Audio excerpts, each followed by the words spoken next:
vida das famílias da igreja. Ó Deus, que o Senhor venha continuar, Senhor, a fazer a tua obra, porque a obra que o Senhor começou, o Senhor não vai parar. E nós te, Pai, agradecemos por tudo, te agradecemos, Senhor Jesus, por esse dia abençoado que o Senhor nos proporcionou.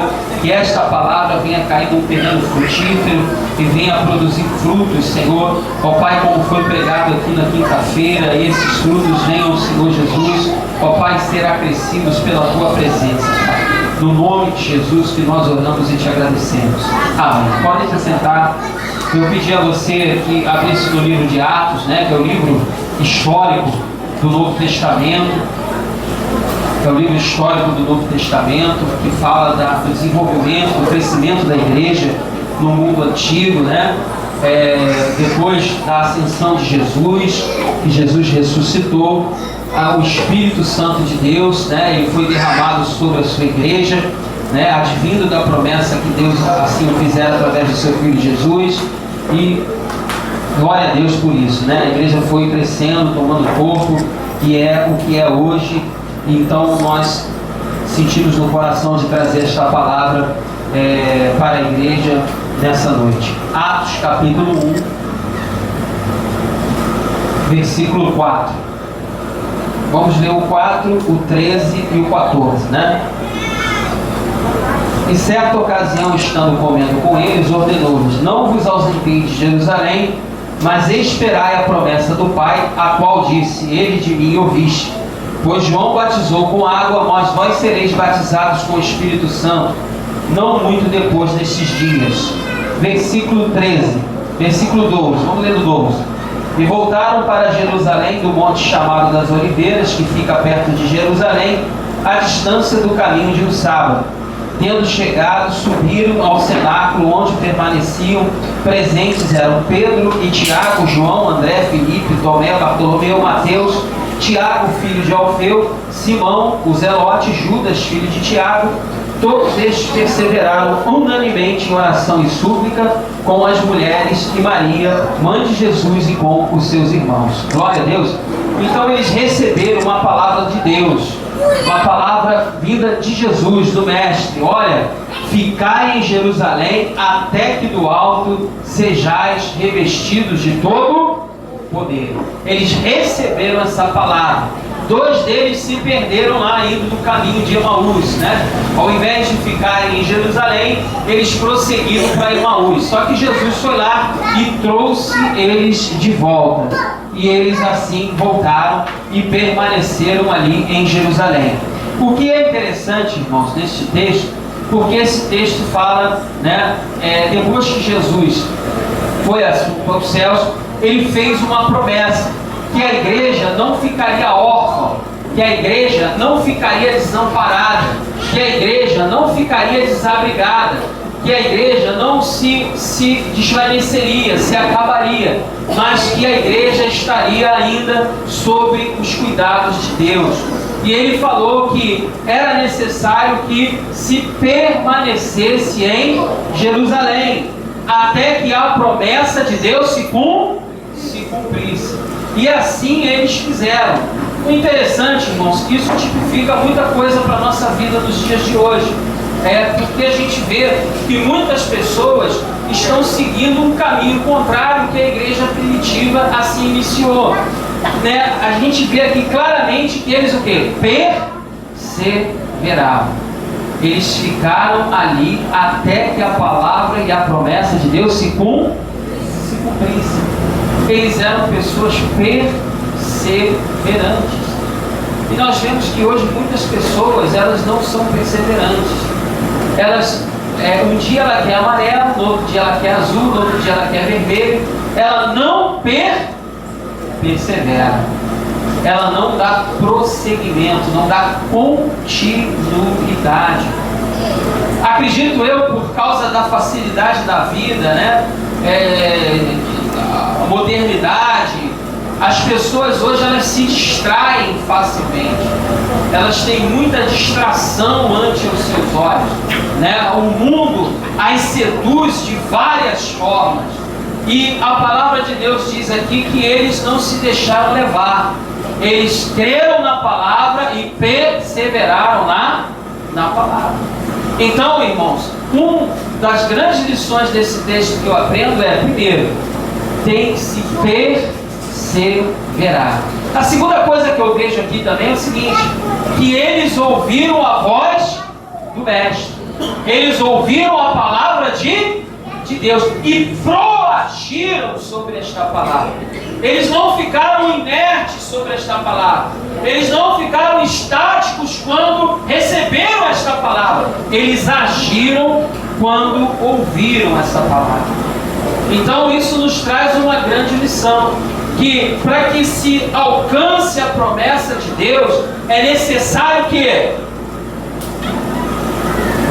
se coloque debaixo da autoridade dessa palavra, que creia nessa palavra, porque a Bíblia diz que sem fé é impossível agradar a Deus. Tem que se crer na palavra, tem que se crer ao ponto de ser obediente a ela, a se colocar abaixo da autoridade da palavra. Tem pessoas que têm muita dificuldade nisso. Tem pessoas que têm um coração duro em relação à palavra de Deus. Ela resiste à palavra de Deus. Ela resiste à vontade de Deus. Às vezes ela sabe que lá dentro, porque a gente sempre sabe quando é Deus falando. Mas às vezes a gente resiste em ouvir a voz de Deus. E com isso, queridos, nós nos afastamos da promessa de Deus. Nós nos afastamos do chamado de Deus para a nossa vida. Cito o exemplo, quando Abraão, ele teve que tomar uma difícil decisão, que foi mandar o seu filho embora, porque isso gerou um problema dentro do seu lar, dentro da sua casa, por N motivos que nós até ensinamos aqui, porque ele teve que mandar o seu filho embora pequeno, com a escrava lá. E deixou um cantil de água e mandou ela com o filho para o deserto. E a Bíblia diz, as Escrituras Sagradas dizem que o que aconteceu? Quando acabou a água, aquela mãe com o coração aflito, apertado, deixou o seu filho longe, foi para um outro lugar na qual ela não poderia ver o seu filho. Para o quê? Porque ela desistiu. Ela desistiu de viver. Ela desistiu de lutar. Ela desistiu de perseverar. Aí o texto diz que o anjo do Senhor foi a ela e falou com ela o quê? Olha pro menino. Olha pro menino. Por que o anjo falou assim com ela? Porque existia uma promessa de Deus sobre a vida de Ismael, que ele seria também uma grande nação, e Deus não volta atrás da sua palavra, da sua promessa. Ela se desviou da promessa, ela abandonou a promessa e foi para outro lugar, mas Deus a exortou a voltar à promessa. Porque muitas vezes, irmãos, porque o deserto é um lugar difícil de se viver, um lugar hostil, um lugar quente, um lugar de sofrimento, Os animais, a natureza, a gente vê os animais que se adequaram a uma vida de dificuldade no deserto, porque o deserto tipifica o mundo. A vida difícil que a gente leva no mundo, cheia de embate, cheia de luta, cheia de batalha, às vezes tem que matar um leão por dia, às vezes tem que matar até 2. Um de manhã e um à tarde, não é verdade? As dificuldades, os problemas, as dificuldades da sobrevivência, é pagar a conta, é pagar aquilo, é fazer daqui, é correr para lá, correr para cá. Isso tudo, irmãos, muitas vezes faz com que nós venhamos a paralisar, a não olhar mais para a promessa e nos afastar dela. Porque a vida tenta mutilar isso de nós.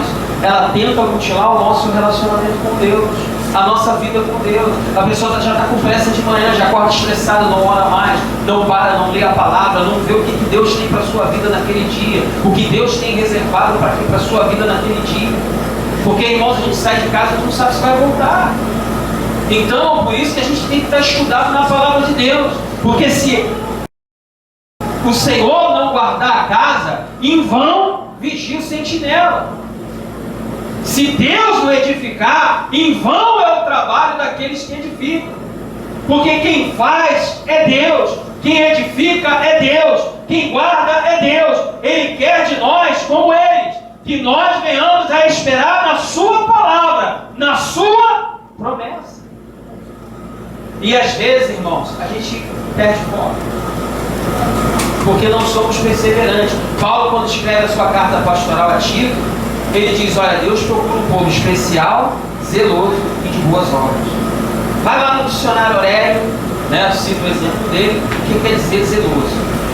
Zeloso quer dizer pontual, assíduo, tenaz, uma pessoa firme, resoluta, uma pessoa que tem convicção, que sabe o que quer. Isso é essas pessoas aqui. Eles sabiam muito bem o que queriam. Glória a Deus. O interessante é que a promessa era tão forte que até aqueles que estavam confusos, que são os dois apóstolos que foram para Emaús ao invés de ficar em Jerusalém, a promessa é tão forte que atraiu eles novamente. O próprio Jesus foi lá: não, eu falo e eu cumpro, que eu guardo o meu povo. Então ninguém se perdeu dos discípulos. Todos eles foram ali agraciados com a promessa de Deus. Então, são essas lições que eu aprendo com esse texto. E nós não devemos nos desviar da promessa de Deus. Primeiro, temos que ser obedientes a ela, temos que crer na promessa de Deus e perseverar. Tem pessoas que não perseveram, são pessoas que têm uma vida espiritual superficial, só experimentam doses homeopáticas de Deus, porque não tem uma profundidade na palavra. Jesus mesmo falou: meu povo erra por falta de conhecimento. Conhecimento quê? Da palavra de Deus. Esses são facilmente enganados. Esses são levados por todo o vento de engodo, por toda a enganação. Porque são pessoas que não são pessoas como aqueles discípulos que Paulo foi pregar lá na cidade de Bereia. Paulo chegou lá, começou a ensinar as escrituras, e os bereanos viraram para Paulo: Paulo, por favor, um pouco mais devagar, para ver se realmente aquilo que você está falando está escrito. E as pessoas não confrontam mais as escrituras sagradas com a sua vida, não fazem uma introspectiva da sua vida dentro da palavra de Deus. Isso aqui é o nosso manual de funcionamento. Se algo na sua vida não está funcionando bem, vá ao manual. Se a sua vida sentimental não está bem, vá ao manual. Se a sua vida profissional não está bem, vá ao manual. Se a sua vida existencial, como você mesmo não está bem, vá ao manual. Se você é uma pessoa oprimida, deprimida, tem tristeza, tem dissabores na sua vida, não consegue ver o mundo com alegria ou uma nova perspectiva, vá ao manual. Isso aqui não foi feito para ficar aberto no Salmo 91 dentro da sua sala, pegando poeira. Isso aqui foi feito para ser examinado. João 17:17 diz: santificados na verdade, pois a minha palavra é a verdade. Santificação, querido, não é você viver como um eremita lá no meio da ilha, lá no meio do Oceano Pacífico, do Oceano Índico, lá, né, é mais distante ainda, e você viver numa ilha lá sozinha. Ser santo não é isso, deixar a barba crescer, ficar com a barba de eremita, né? Não é isso. Ser santo é você se santificar nos princípios da palavra de Deus, colocar ela num patamar elevado na sua vida, num patamar altaneiro na sua vida. Isso é santificação. E as escrituras o autor Hebreus diz que sem santificação ninguém verá a Deus. Sem santificação ninguém vê a promessa de Deus. Não se engane, querido. Você quer a promessa de Deus na sua vida? Se aproxime de Deus. Porque quanto mais próximo dele, mais ele se aproximará. Tem pessoas que vêm com uma falácia, culpando Deus pelas mazelas da sociedade. Ah, porque está ruim ali, está ruim aqui, está ruim, essa é culpa. Como é que Deus deixa acontecer isso? Existe uma dualidade, querido. Existe uma via de mão dupla. Aí as pessoas só se lembram de Deus na hora da tragédia. As pessoas só se lembram de Deus na hora do dissabor. As pessoas só se lembram de Deus na hora do problema. A Bíblia diz: bendita a nação cujo Deus é o Senhor. Quantas nações se corromperam ou não existem mais hoje porque abandonaram a Deus? Por que essa sociedade está aí hoje do jeito que está? Porque abandonaram a Deus, abandonaram seus princípios, a sua palavra. A Bíblia é proibida na escola, mas no presídio pode. Era bom botar na escola, porque aí já não existiria o presídio. Aí deixa chegar lá no final, aí a Bíblia serve. A Bíblia serve para ressocializar o cidadão. Mas a Bíblia não serve para educar o cidadão? Então são essas coisas que nós devemos questionar na nossa vida. São esses elementos fundamentados na palavra de Deus que tem que ser o princípio que rege a nossa vida. Isso é reger a nossa vida, quando nós nos colocamos debaixo da obediência da palavra de Deus. E isso às vezes é doloroso. Por que é doloroso, pastor Geraldo? Porque o pecado é bom. Pecado quer dizer errar o alvo. Quando você erra o alvo, quando você não atinge o alvo, qual é o alvo? Cristo. A palavra de Deus é a exteriorização de Deus. Deus se fez conhecer através da sua palavra. E toda vez que nós erramos a palavra, nós nos afastamos de Deus. Mas, segundo Crônicas 7, versículo 14, diz: se o meu povo, que se chama pelo meu nome, se humilhar, jejuar, se arrepender dos seus maus caminhos, eu virei do céu, perdoarei os seus pecados e sararei a vossa terra. Mas isso quer o que? Renúncia. Deixar os seus maus caminhos. E as pessoas, elas querem comodidade, elas querem a bênção, mas não querem o abençoador. Elas querem a bênção, mas não querem o preço da bênção. Tudo tem custo na nossa vida. Tudo tem um preço na nossa vida. O que nós não podíamos fazer, que é a salvação que vem pela graça, não vem por obras para que o homem se glorie, não é dando comida para o mendigo todo dia que você vai ser salvo, não é. Porque Efésios capítulo 2, versículo 9, que diz que a salvação vem pela graça, e é um dom de Deus, e não por obras para que o homem se glorie. Então, amados, nós devemos realmente fazer como eles aqui, porque, irmãos, nós somos celeiro das novidades de Deus. Deus escolheu a mim e a você para que em nós venha a habitar o seu Espírito. E o nosso coração tem que arder em relação a isso, como deles arderam. Eles esperaram de forma contínua, com súplica, aguardando a manifestação da promessa. Promessa é muito bom, vitória é muito bom, mas não existe vitória sem labuta, não existe vitória sem trabalho, não existe vitória sem combate, não existe vitória sem luta. Mas o bom em Deus é que a gente não nada contra a correnteza, né? Porque no mundo a gente dá 6 para frente e volta 10 para trás. Mas em Deus o nosso trabalho não é vão. Leia aí Hebreus capítulo 6, versículo 10. Você vai ver que o teu trabalho não é vão no Senhor, que Deus é recompensador, que Deus é galardoador daqueles que o buscam. E se você se colocar na posição que Deus quer, você vai experimentar a boa, perfeita e agradável vontade de Deus na sua vida. Você vai experimentar o algo novo de Deus. Você vai experimentar o mais de Deus na sua vida, independente da sua idade. Ah, pastor, mas eu sou velho. Não importa. Eu sou novo. Não importa. Porque, irmãos, Deus não vê isso. Deus vê o nosso coração. Deus não vê a nossa capacidade. Deus não está nem aí para a nossa capacidade.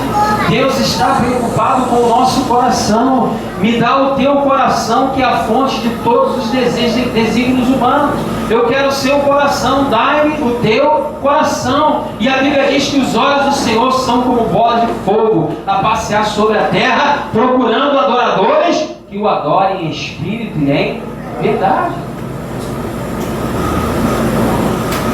Vamos ficar de pé, irmãos. Nós vamos terminar por aqui, por causa do horário. Né? Eu queria